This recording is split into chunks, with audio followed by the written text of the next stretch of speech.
Recovery in Puerto Rico is really in its early stages. Disaster teams from the American Red Cross are on the ground. They're providing support and aid to the more than 3 million households impacted.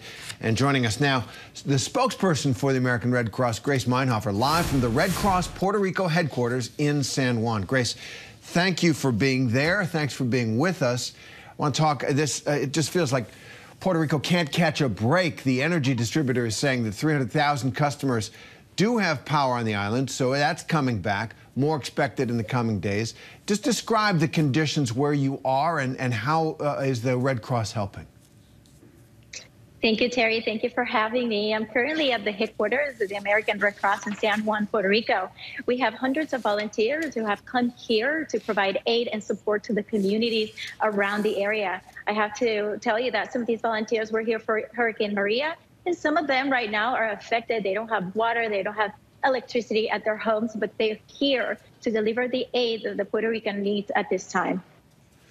Yeah, you have to be there. This, as I say, this island has been through so much in recent years. Our American citizens there and others who are really going through it. So what are you hearing from people on the ground? What do they need most right now?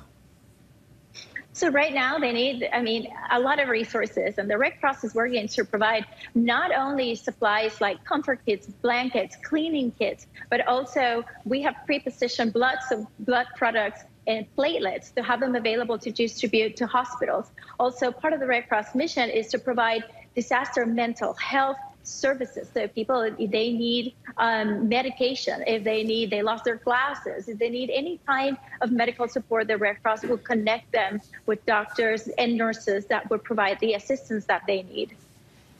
And this is almost now 5 years to the day that Hurricane Maria hit Puerto Rico so hard back in 2017. I understand you were part of the long-term recovery response. Compare the storms and how much does this compound the struggles of Puerto Ricans?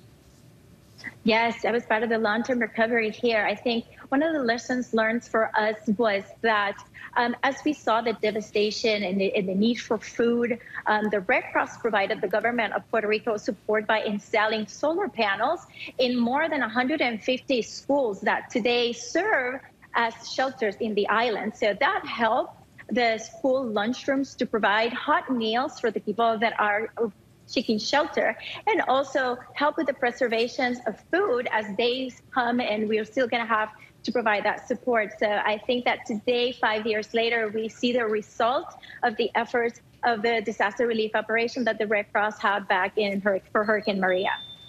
That's great. There's progress that has been made, and you know, as you know, the whole issue of Puerto Rico after Maria became kind of a political football in our divided country. And as a native, as a Puerto Rican yourself, what changes do you think can be made to make sure, A, that doesn't happen again, and to shore up Puerto Rico's defenses against these storms and other possible disasters? Well, as a Puerto Rican, I have to say the strength of the Puerto Ricans comes from themselves. It comes from their hope that they have. They are resilient. They've learned from other storms. They get better in preparedness every time. The Red Cross role here prior to the storm is help them prepare, tell them what the shelters are available, what resources they're going to need. And you see that people 5 years later are ready to move faster. They have the aid that they need. And Red Cross continues to provide the support thanks to the generosity of our donors and thanks to the generosity of our volunteers that even though they are affected by this disaster, some of them are still here providing the support. So thank you for everybody that donates to the Red Cross. And if you want to be part of the operation, please feel free to donate at redcross.org. That's great. We'll make sure that we get that message out there, redcross.org. Grace Meinhofer from the American Red Cross. Thanks very much once again for what you're doing. Good luck. Thank you. Hi, everyone. George Stephanopoulos here. Thanks for checking out the ABC News YouTube channel. If you'd like to get more videos, show highlights, and watch live event coverage, click on the right over here to subscribe to our channel. And don't forget to download the ABC News app for breaking news alerts. Thanks for watching.